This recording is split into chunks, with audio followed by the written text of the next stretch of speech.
تو ابو جہل نے جواب دیا، اگر میں اس کی بات مان جاؤں تو پھر میرا کیا رہتا ہے؟ پھر تو سب کچھ اللہ کا ہو گیا اور میں پھر انکار نہیں کر سکتا۔ پھر میں اپنی انا پرستی جو اپنا میرا ایک خمار ہے، پھر میں وہ بیان نہیں کر سکتا۔ پھر میری طاقت، میری شوخیاں ختم ہو جائیں گی، کیونکہ میں ان کا پیروکار ہو جاؤں گا۔ اور ہم اس دور میں پڑھ بھی لا الہ رہے ہیں اور کر بھی اس کی مخالفت رہے ہیں۔ میں اپنی ساری بات میں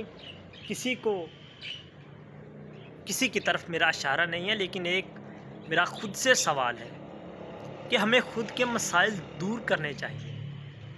ہمیں اس فرق سے نکلنا ہوگا کہ کون اہل حدیث ہے اور کون سنی ہے۔ یہ بہت بڑا فساد برپا ہو رہا ہے ہمارے درمیان اور ہم اس سے باخبر ہیں، اور انشاءاللہ وہ وقت جلد آ جائے گا کہ جب ہم لوگ اس چیز سے بالا تر ہو کے سوچیں گے۔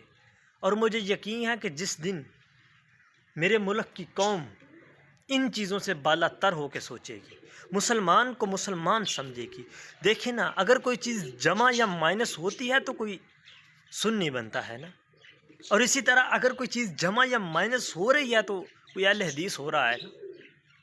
اور ابھی کچھ لوگ تو اس حد تک ان فرقہ پرستی میں چلے گئے ہیں کہ وہ سارے کا سارا نظام وہ سمجھتے ہیں کہ یہ مسلمانی یا سارا کچھ جو ہے نا یہ اہل حدیث ہے، اور دوسرا فرقہ کہتا ہے جو ہے سب کچھ ہم ہیں۔